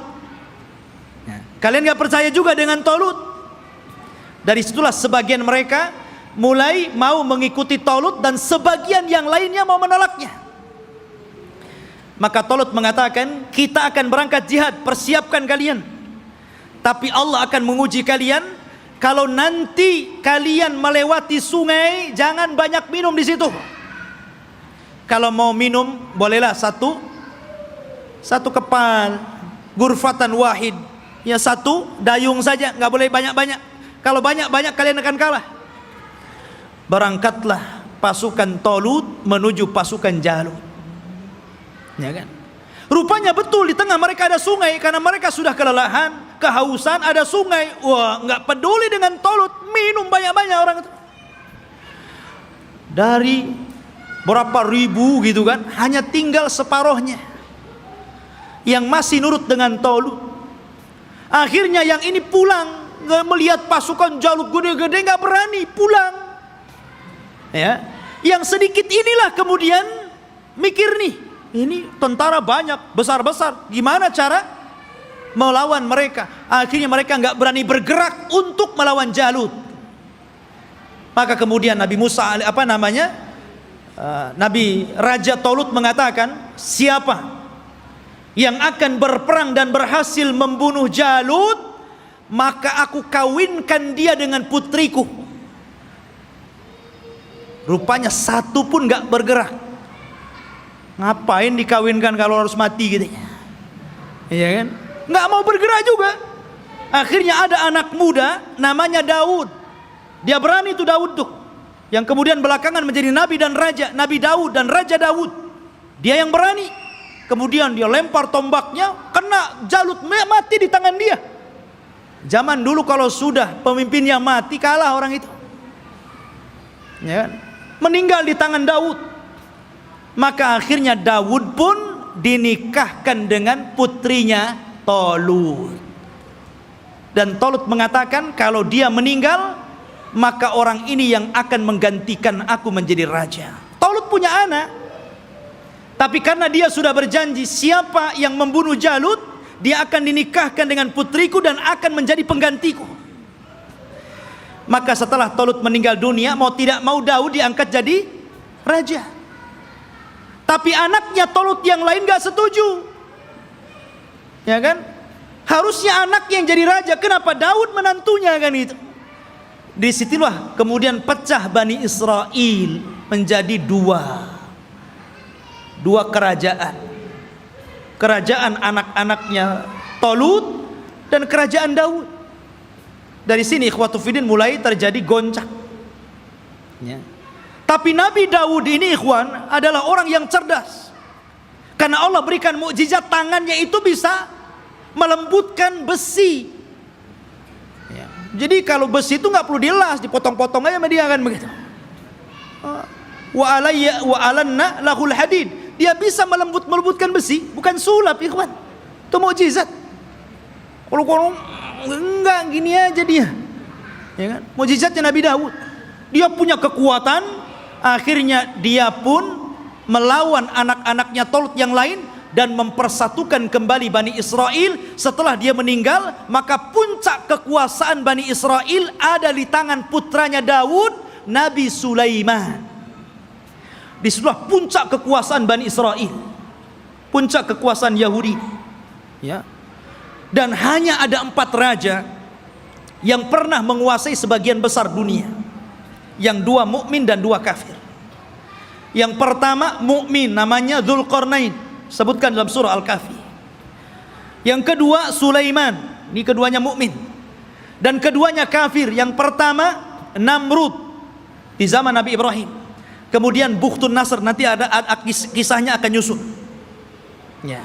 Jadi Sulaiman ini Allah Subhanahu wa taala berikan kekuasaan yang tidak diberikan kepada orang sebelum dan setelahnya. Dia bisa menundukkan awan, dia bisa menundukkan jin, dia bisa menundukkan burung-burung, dia bisa menundukkan tumbuh-tumbuhan. Masya Allah, ini raja alam nyata dan gaib ini, Nabi Sulaiman ini, ya. Jadi jin tunduk sama dia. Bahkan yang membangun bangunan-bangunan itu jin. Jin itu yang bekerja kepada Sulaiman, membuat istana-istana. Makanya ketika Sulaiman meninggal dunia, jin itu kan tidak tahu yang gaib. Disangkanya Sulaiman masih hidup dan tidur di singgasana. Asik bekerja saja mereka kan. Baru setelah Sulaiman roboh dari singgasananya, kata jin, oh kalau tahu Sulaiman sudah mati dari dulu, ngapain saya kerja, katanya. Nah, dari sini menunjukkan jin itu tidak tahu yang gaib. Kalau jin tidak tahu yang gaib, berarti dukun lebih tidak tahu yang gaib. Karena dukun itu gurunya jin. Mereka itu para pendusta, nggak usah dibenarkan. Benarnya 1, dustanya itu 1000. Ya. Ma'asyiral muslimin rahimani wa rahimakumullah. Maka Sulaiman inilah puncak kekuasaan, dan di zaman Sulaiman ini beliau membangun 1 tempat ibadah menggantikan tabut, namanya Haikal Sulaiman, yang sekarang menjadi mimpi orang Yahudi. Haikal Sulaiman, mimpinya orang Yahudi itu sampai hari ini. Sulaiman membuat haikal. Dialah yang pertama kali meninggikan Masjidil Aqsa. Jadi kalau Ibrahim meninggikan Masjidil Haram, kalau Masjidil Aqsa ditinggikan oleh Sulaiman. Dan ketika dia mendirikan Masjidil Aqsa, maka dia meminta kepada Allah 3. 1, agar Allah memberikan hukum yang sesuai dengan hukum Allah. Yang kedua, agar diberikan kekuasaan yang tidak pernah diberikan kepada siapapun setelahnya. Yang ketiga, agar siapapun orang yang masuk ke masjid ini dan tidak ada niat kecuali sholat, keluar, maka dia sudah hilang dosanya seperti anak yang baru dilahirkan dari perut ibunya. Kata Rasul, aku berkehendak bahwa yang ketiga itu aku, kata Rasul. Karena yang kedua sudah dikabulkan. Dan Rasul pernah sholat di Baitul Maqdis. Kata Rasul, aku berharap aku yang ketiganya. Ma'asyiral muslimin, jamaah sekalian yang dirahmati Allah Azza wa Jalla, maka Sulaiman pun membentuk tempat ibadah yang disebut dengan Haikal Sulaiman. Masjidil Aqsa yang lama di zaman Sulaiman itu disebut Haikal namanya. Baru kemudian roboh, kemudian dibesarkan, akhirnya menjadi besar. Lah Yahudi ini ingin mencari itu. Dulu ketika Sulaiman mendirikan Masjidil Aqsa yang disebut dengan Haikal itu, dari mana ke mana, berapa meter, lebarnya berapa meter, kemudian panjangnya berapa meter. Kalau sudah ketemu situs ini, maka mereka akan membangun Masjidil Aqsa, mau dirobohkan. Sehingga Haikal lah yang naik. Itu tujuan Yahudi sampai hari ini. Makanya mereka membolongi itu. Masjidil Aqsa itu bolong bawahnya. Makanya tidak bisa menampung banyak-banyak. Kalau banyak nanti roboh itu. Karena di situ ikhwatu fiddin, di bawah tanahnya itu, di bawah tembok ratapan itu, mereka mencari-cari di mana tempat haikalnya Sulaiman ini. Jadi para ilmuwan Israel terus mencari dan akan membangunnya. Dan mereka ingin mendirikan Israel Raya persis di atas Haikal Sulaiman. Makanya si Trump itu, Donald Trump ya, mereka orang-orang Israel didukung oleh Amerika untuk menguasai Yerusalem, yang memang Masjidil Aqsa ada di situ, dan bercita-cita untuk membuat negara Israel Raya. tepat di atasnya haikal Sulaiman. Alhamdulillah, negara kita tegas menolaknya. Dan negara-negara yang lain juga tegas. Bukan hanya orang Islam, di luar Islam pun sebagian mereka menolaknya. Tapi yang jelas saya katakan, yang namanya Yahudi dan Nasrani itu akan sekongkol sampai pun ketika Malhamatul Kubra di akhir zaman, perang besar yang tidak ada perang setelahnya, tetap saja Yahudi dan Nasrani itu akan sekongkol melawan kaum muslimin. Ya kan? Masyarul muslimin, sampailah ketika Sulaiman meninggal dunia, anak-anak Sulaiman ini mulai berebut kekuasaan. Ya. Karena berebut kekuasaan, goncanglah Bani Israel. Sudah tidak ada raja lagi. Raja itu cuma 3 di zaman Bani Israel, Tolut, Daud, dan Sulaiman. Setelah itu nggak ada raja lagi. Akhirnya mereka pun berpecah, satu demi satu berpecah. Lemahlah orang-orang Yahudi. Ketika mereka lemah inilah, maka bangsa-bangsa luar mulai menjajah orang-orang Yahudi. Lah dari situlah datang pasukan dari Irak, pasukan Babil, yang kemudian menghancurkan Yahudi, menawan mereka dan memperbudak mereka, dibawa ke Irak, sebagainya lari ke Mesir. Dan ketika muncul seorang perdana menteri yang kemudian menguasai Babil, namanya Bukhtun Nasr, dialah yang kemudian menghancurkan negeri Palestina sehancur-hancurnya dan merobohkan haikal Sulaiman. Hancur lebur. Orang-orang Yahudi ditindas, orang-orang Yahudi diperbudak oleh Bukhtun Nasr ini. Hancur semuanya. Sampai disinilah Taurat hilang. Alwah Taurat hilang. Orang-orang Yahudi bingung. Akhirnya sebagian mereka mulai merangkai Taurat, sehingga akhirnya dari situlah kemudian campur tangan ucapan firman Allah dengan campur tangan ucapan manusia, mulailah muncul pada Taurat. Sehingga kemudian Taurat mulai berubah dari aslinya, yuharrifunal kalima an mawadi. Dari sinilah Yahudi tersesat, karena alwahnya Taurat, papannya hilang, berceceran kemana-mana. Karena Palestina dihancurkan Bukhtun Nasr. Lah ketika hancurnya Palestina ini, datanglah seorang nabi, namanya Uzair. Nabi Uzair, ya kan? Datang, kemudian melihat kehancuran Palestina yang luar biasa. Haikal Sulaiman roboh, kota Palestina hancur, orang Yahudi dibantai, orang Yahudi diperbudak di Babil, Irak, gitu kan? Maka dia berpikir, kaifa yuhyillahu ba'da mautiha? Bagaimana Allah bisa menghidupkan kota yang hancur setelah dulu kota ini sangat ramai, sangat indah, sangat bagus. Akhirnya Allah Subhanahu wa taala menidurkan Nabi Uzair 100 tahun. Fa'amatahu Allahu mi'ata amin summa ba'athah. Maka kemudian Uzair pun ditidurkan Allah 100 tahun. Kemudian dibangkitkan seolah-olah baru tidur sejam 2 jam, karena ditidurkan di waktu duhur dan dibangunkan di waktu asar. Asar ke duhur cuma berapa jam saja.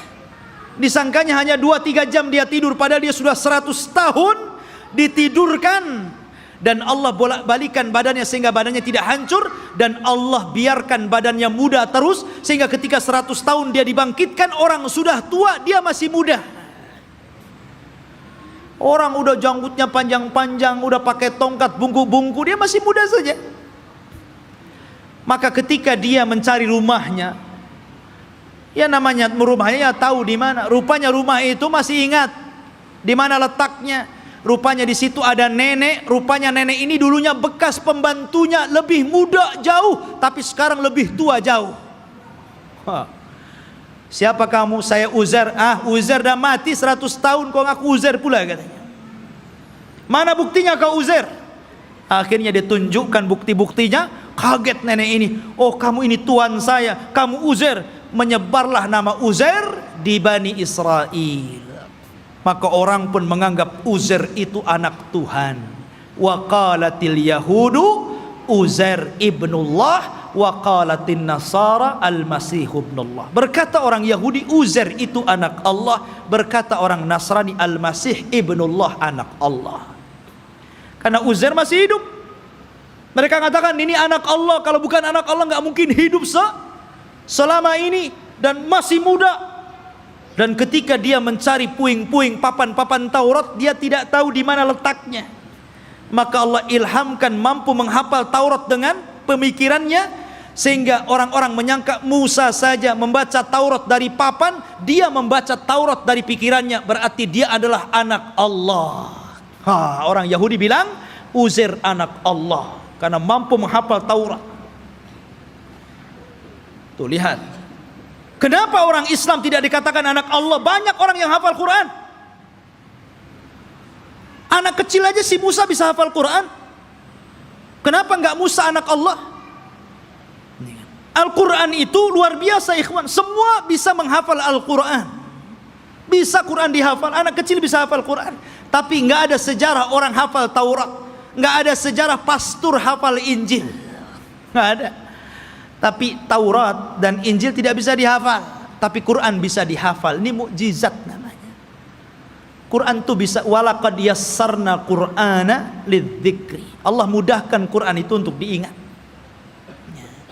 Ma'asyiral muslimin rahimani wa rahimakumullah. Maka itu kisah Nabi Uzair. Akhirnya kemudian Yahudi pun ditindas. Maka setelah kemudian zaman Bukhtun Nasr berlalu, datanglah Persia menyerbu dan menang.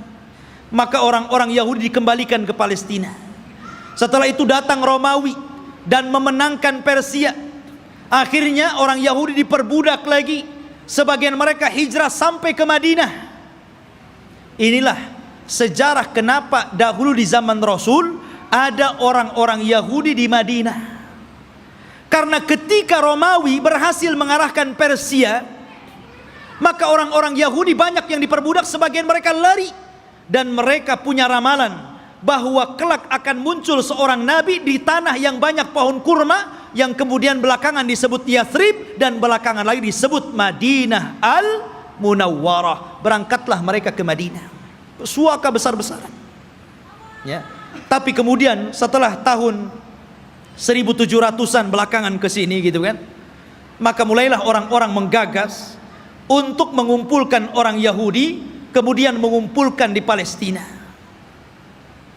Kemudian pada tahun 1940-an gitu kan, barulah kemudian atas bantuan Inggris dan Amerika, akhirnya orang-orang Yahudi diresmikan untuk membuat negara sendiri yang sekarang disebut Israel. Israel, bukan Bani Israel. Karena kerajaan Israel ini ikhwan, itu berbeda dengan Yahudi. Itu dua pecahan yang berbeda ya. Yahudi ini keturunan Yahuda, kalau Israel berbeda. Karena Israel ini masih mengagungkan para nabi, tapi Yahudi itu membenci para nabi. Mereka lah yang membunuh Nabi Zakaria sehingga digergaji sampai mati. Dialah yang membunuh Nabi Yahya bin Zakaria, disembelihnya sampai mati. Dia pula mengklaim sudah membunuh Nabi Isa bin Maryam dan mengatakan anak zina dan dibunuhnya. Walaupun Al-Quran mengingkari terbunuhnya Isa dan mengatakan Isa tidak dibunuh, Isa disalib, Isa tidak disalib, dan Isa diserupakan bahkan dia diangkat ke langit. Tapi orang Yahudi mengklaim sudah membunuh Isa. Itulah kisahnya orang Yahudi. Jadi orang Yahudi yang sekarang ini hanya sandiwara orang-orang itu, orang-orang kafir, orang-orang Inggris dan Amerika saja. Mereka membuat cerita bahwa seolah-olah itu adalah tanah mereka. Demi Allah, sejengkal pun bukan tanah Yahudi.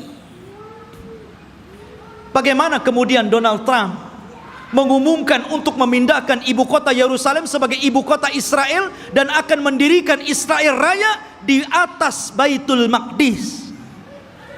Maka kita harus bangkit ya. Nggak bisa seperti itu. Satu jengkal pun mereka nggak punya tanah. Bagaimana mungkin kemudian mereka mengklaim ini tanah Yahudi? Dan di akhir zaman yang mereka ramalkan memang akan menjadi kenyataan. Mereka meramalkan setelah Haikal Sulaiman terbangun, maka akan diutus kepada mereka Imam Mahdi yang ditunggu-tunggu, namanya Dajjal. Dajjal itulah Imam Mahdi yang ditunggu-tunggu mereka. Makanya kita lihat simbol Zionis itu simbol mata. Karena Dajjal itu cuma satu matanya di sini. Makanya kemudian mereka menganggap bahwa itu Imam Mahdi mereka yang mereka tunggu. Makanya dalam Islam pun dibenarkan, karena kelak Dajjal itu akan diikuti 70.000 Yahudi Asfahan. Mereka akan mengikuti Dajjal. Tapi Dajjal tidak bisa diperangi oleh Imam Mahdi, karena terlalu kuat, pengikutnya banyak. Makanya kemudian Imam Mahdi terkepung di sebuah bukit. Akhirnya mereka pun harus kemudian bersembunyi di Bukit Tur, sampai Allah turunkan kepada mereka Isa bin Maryam, dan itu cita-citanya Nasrani. Jadi Nasrani ini mereka meyakini bahwa Isa akan turun. Isa yang mereka yakini sudah disalib dan sudah dibunuh, kemudian dihidupkan kembali setelah 30 hari, kemudian diangkat ke langit dan akan diturunkan di akhir zaman. Ini Nasrani ngakui. Dan Nasrani mengakui bahwa Isa ini kelak akan membunuh Dajjal dan akan memimpin dunia, dan dunia akan dikuasai Nasrani. Padahal Isa turun hanya tugasnya membunuh Dajjal, mematahkan salib, membunuh babi, dan menegakkan hukum sesuai dengan hukum Imam Mahdi yang notabene mengikuti ajaran Islam. Karena dia sholat di belakang Imam Mahdi. Isa turun di malam hari di waktu subuh. Ketika itu orang-orang sudah putus asa melawan tentara Dajjal. Maka Isa mengatakan, aku berikan 3 pilihan kepada kalian, kepada tentaranya Imam Mahdi yang tinggal sedikit itu. Aku berdoa kepada Allah agar Allah kirimkan tentara lain bukan kalian, supaya mereka yang menghancurkan Dajjal, dan Dajjal akan meninggal. Yang kedua, atau aku berdoa kepada Allah untuk dikirim bencana besar, agar Dajjal terkena bencana dan pasukannya, sehingga kalian diselamatkan tanpa harus berperang. Atau yang terakhir, kita perang, saya pimpin kalian. Dan saya akan berdoa kepada Allah agar pasukan Dajjal tidak sanggup mengangkat senjata, kalian tinggal penggal lehernya, aku yang menghadapi Dajjal. Kata mereka yang ketiga enak nampaknya nih. Akhirnya mereka pilih yang ketiga. Berangkatlah setelah sholat subuh, mereka tinggal menggal kepala. Orang Yahudi, Nasrani, dan para pengikut Dajjal gak bisa apa-apa. Akhirnya mereka kalah, tunggang langgang, lari bersembunyi di batu. Batu bicara, hei ini Yahudi di belakang, bunuh dia. Lari di mana-mana, di setiap tempat dia sembunyi, makhluk Allah bicara di situ. Kecuali satu pohon yang tidak mau bicara, namanya pohon Gharqad. Hadis ini bocor kepada orang Yahudi, sehingga Yahudi nanam banyak-banyak pohon Gharqad di Israel. Tapi sayang kemarin kebakaran, nanam lagi dari awal. Ma'asyiral muslimin rahimani wa rahimakumullah, Gharqad ini nggak mau ngomong. Makanya orang Yahudi, Gharqad ini bukan cemara, memang bentuknya kayak cemara, tapi cemara bukan Gharqad. Nanti antum pula lihat cemara ditebangnya. Ini pohonnya Yahudi, nanti Yahudi sembunyi di sini katanya. Bukan, Gharqad lah, bukan cemara. Intinya ikhwatu fiddin yang dimuliakan Allah Azza wa Jalla, maka Dajjal berhadapan dengan Nabi Isa, dan Isa pun berhasil membunuh dan membawa kepalanya. Kemudian diberitahu kepada orang-orang bahwa dia telah membunuh Dajjal. Maka sebagian yang selamat dari orang-orang Nasrani kemudian beriman kepada Isa bin Maryam atas syariat Muhammad, sehingga Allah isyaratkan dalam Al-Quran, wa immin ahlil kitab illa la yu'minanna bihi qabla mautihi. Dan sebagian ahli kitab akan beriman kepada syariat Muhammad lewat Nabi Isa sebelum kematian Isa. Isa pun hidup selama 40 tahun. Di selang hidupnya inilah muncul fitnah yang lebih besar dibandingkan fitnah Dajjal. Fitnah apa? Munculnya satu kabilah yang bernama Ya'juj dan Ma'juj, dari keturunan Yafis ibn Nuh alaihi salatu wassalam. Satu kaum yang tidak bisa diperangi, tidak bisa dibunuh, pasukan mereka banyak, satu dari kita 999 dari mereka. Anda bisa bayangkan. Jadi kalau kita melawan mereka, jadi satu dari kita melawan 999 dari mereka. Bayangkan. Sehingga ketika Allah azab dengan mengutus ulat dan mereka mati semua dengan ulat tersebut, bangkai mereka rata, sehingga setiap satu jengkal di tanah ada bangkainya. Nabi Isa berdoa kepada Allah agar Allah bersihkan bangkai-bangkai mereka, maka diutuslah burung pemangkai bangkai, tapi juga tidak habis semuanya. Maka Isa berdoa lagi agar diturunkan hujan dan banjir besar, akhirnya membawa jasad itu ke lautan dan menjadikan bumi kembali subur. Maka dari situlah mulailah berlangsung tanda-tanda alamat besar. Karena alamat besar itu kalau sudah datang, maka tasalsul akan terus berganti sampai kiamat dibangkitkan. Oleh karena itulah ikhwatu fiddin, inilah kisah Palestina dan Yahudi. Semoga menjadi pencerahan dan pengetahuan bagi kita. Semoga Allah subhanahu wa ta'ala mendoakan saudara-saudara kita yang ada di Palestina dan menggagalkan keinginan orang-orang kafir untuk menjadikan Yerusalem sebagai ibu kota Israel yang akan dibentuk sebuah negara Israel Raya. Mimpi mereka, tapi kita umat Islam tidak akan setuju dengan itu. Kita doakan terus agar saudara-saudara kita dimenangkan oleh Allah dan dihancurkan orang-orang kafir. Subhanakallah bihamdika asyhadu an la ilaha illa anta astaghfiruka wa atubu ilaik. Allahu ta'ala alam. Assalamualaikum warahmatullahi wabarakatuh.